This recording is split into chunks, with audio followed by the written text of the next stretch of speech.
Well, good evening, friends. It's a beautiful spring evening here in northwestern Missouri.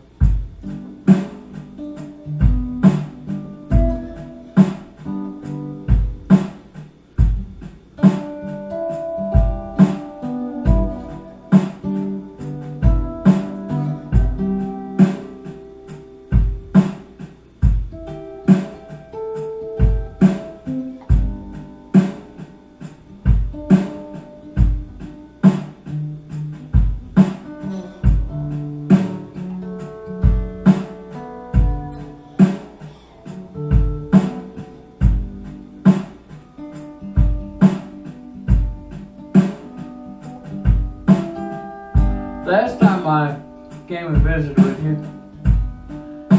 the last two times, what I had was words about words, because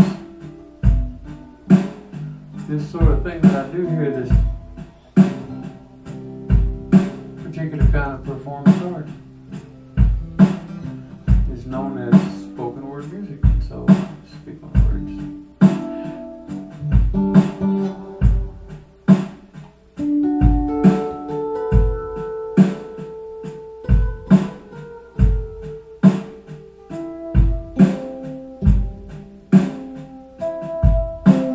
Instead tonight I'm going to talk about talking.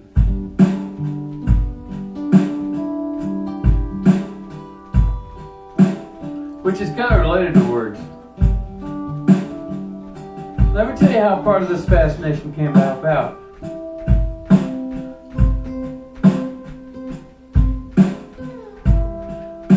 I came about to be this, I'm this kind of a storyteller that I am, and a talkative person. I came by it honestly. I caught it from my daddy.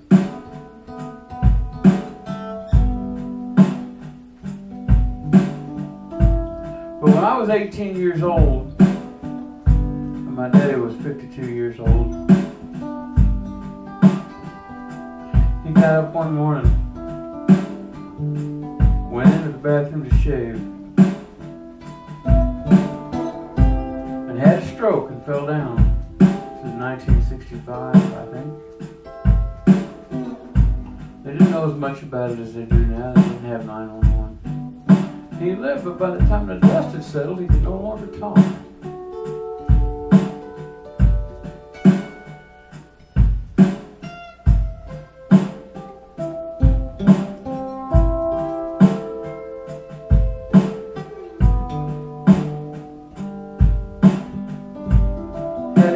Of what's called aphasia. What happens is that the part of your brain that knows how to find the words gets short-circuited in there somewhere, and suddenly you can't find any words. If you're lucky like my dad was, if this can be lucky, when the words come back at you, when people talk to you,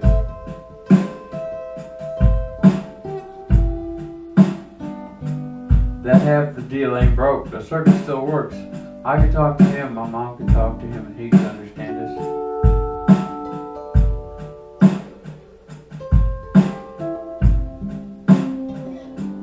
But the wiring to let him bring those words back out and talk to you with them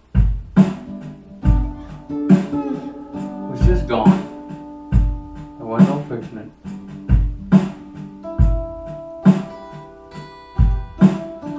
So suddenly you come to realize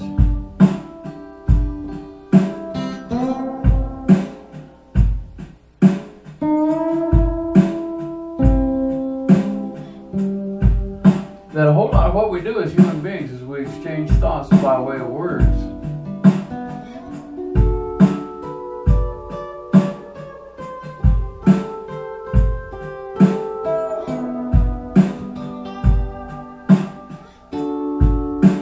It's pretty messed up when that don't work. So I'm starting at this point tonight. That was all just a preface. You don't have to read that part if you don't want to. You know in those books where you open up the book and it says preface, and you say, where's the book? Here comes the book. You don't have to read that part. But I'm glad you came along. I appreciate you being here. I tell you that, but I mean it.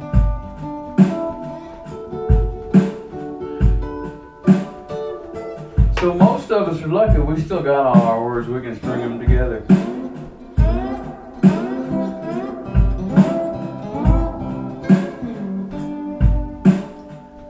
And so we can do what we do as human beings.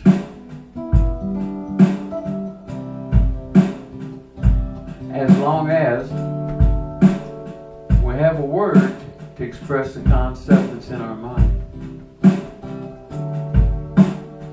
And the English language is wonderful that way. I suppose the other ones are too, but this is the only one I know.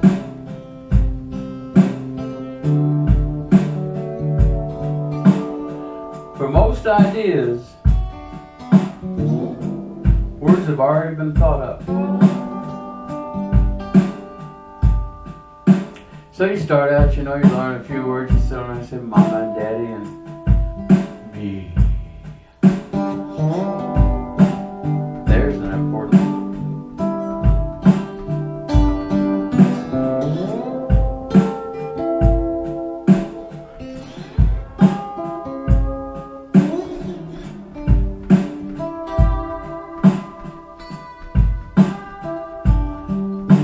And then they get more and more complicated. You learn about things that you didn't know about before. No, now quit that. Say about awe, the sense of awe. A friend of mine posted a thing on Facebook. There was a picture of the northern lights in the last quarter. That little house looked like it was about as small as mine. And that was a mighty good picture with those northern lights. That little tiny house. But if you'd have been there, I bet you, and looked up in that sky and saw those northern lights, and that was your little tiny house, and that was what it all was to you, I bet you would have had a sense, someplace inside you that just went, wow, man, is this wonderful. This is just the most wonderful thing that possibly happened to a human being. That sense, my friends, has a name. And that name is awe. A-W-E, awe. And when something gave you that feeling, that something was awesome.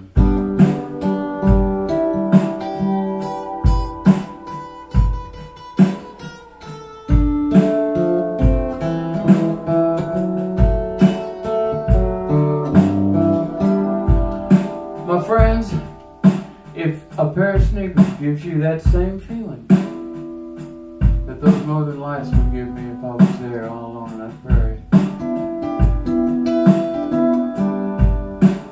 if looking at a pair of sneakers can make you just go, Jesus, I'm so glad I'm alive. Thank you, God, or whoever you are, whatever you are, thank you that I'm here today and I'm alive. That's all, friends. Now, if a pair of sneakers can make you feel that way, I guess you're fortunate, because I've only really felt that way half a dozen, 8 times in my whole almost 70 years. But if it can't, then you've taken the only word we had in the entire English language to express that concept to one another, and you have turned it into an Oreo cookie. You would throw it down in front of the ducks. Oh man, that's awesome!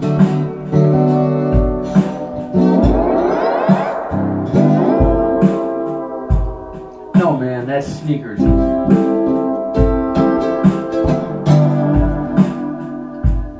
And that's pretty bad, and it's really annoyed me, because now we have an entire really important human emotion. Really important human emotion that we can no longer verbally express to one another. So now we all have left to do is take them by the hand and go out and point at the northern lights and go, and we're back to before we ever had language.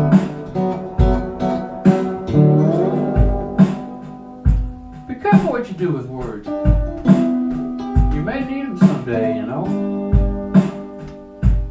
I mean, you can take the biggest word in the world and turn it into 2/3 of nothing. And that's pretty grim. But there's something you can do that's even worse, which is you can take the meaning, all meaning away from the word. And then you can take a whole concept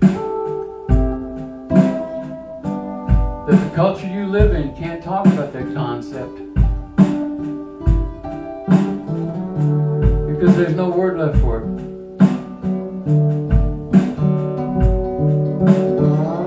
And I mean this literally, my friends. You can destroy the meaning of something.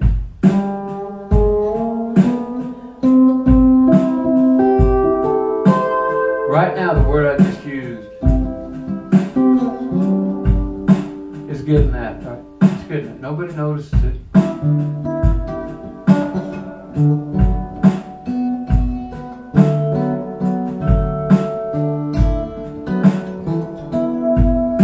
Literally means exactly as it is. My words are specific and true. You can write a check on them and take it to the bank. I mean this literally. I love that little dog just laying right there on the floor. Almost more than I love my own life. I mean that literally. You can take it to the bank. But here's what's happening. People are taking that word and they're meaning, you damn betcha, buddy, this is a big deal, and I'm just going to make a big deal out of it. And I'm going to say, literally. Lindsey Graham, Senator from South Carolina, just said in public on television, in a speech, that if he were elected president, he would literally send the United States Armed Forces to Congress and hold the Congress people at bay until they voted to pass his defense budget. Now, friends, I hope he didn't mean that. Because that means he would really do it, literally. I would literally do it. I'm hoping that's not what he said. I hope he didn't say, I'm running for president, and I promise you that if you elect me, I will overthrow the constitutional government of the United States and take it over as a dictatorship with the armed services behind me. Because that's what he just said.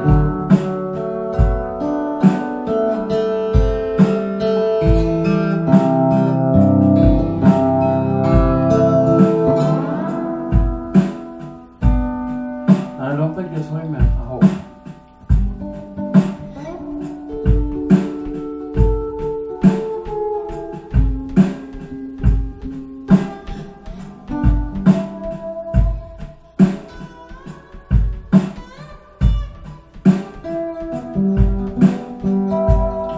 But he said literally because he meant, oh, I really want to.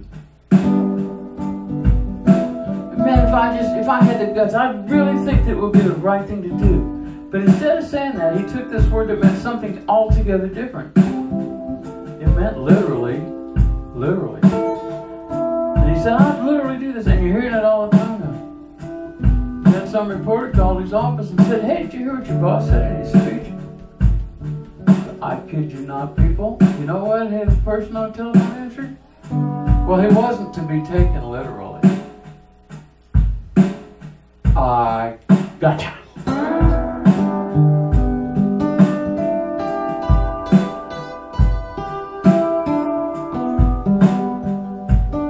People like me,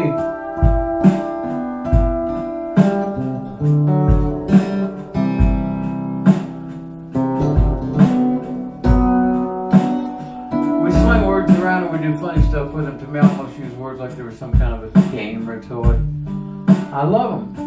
I like to make poetry out of them, tell stories, make puns, do stuff like that. But sometimes when I'm talking,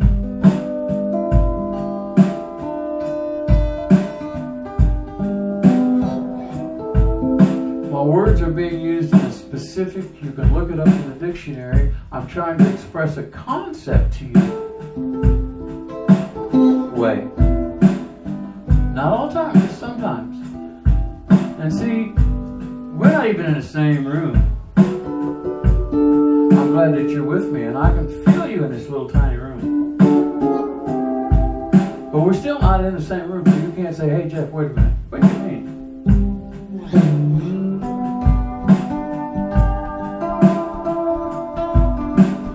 So I have this word I use, I say, this guitar is literally the most fun I've ever had with a musical instrument in my whole life.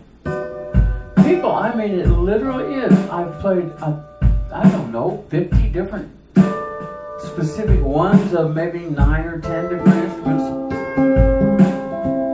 I never had any more fun with one than I do with this one. I mean that literally. I don't mean just a bunch of guitars I had. This is a good one. I mean this is the most fun. It's opened my eyes. It's given me a whole new lease on life and music. I really appreciate this guitar. And I appreciate the word literally. So if somebody says to you, well, I would literally go out there and yank his hat off and shit in it and put it back on his head. So are you sure that you are actually properly using the word literally? Are you positive? Don't you really mean, oh, I'm really annoyed with him? Or, God, he just browsed my ass.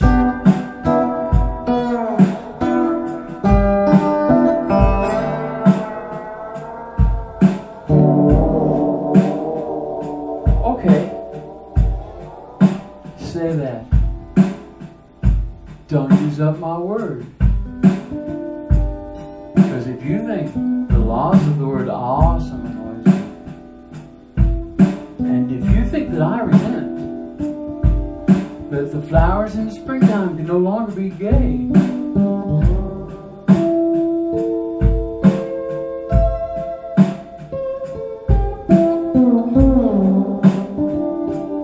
take literally away from me, it will really annoy me.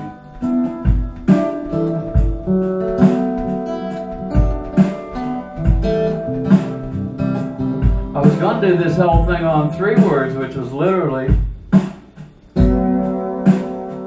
figuratively, which is the opposite of literally, and as a bonus, virtually.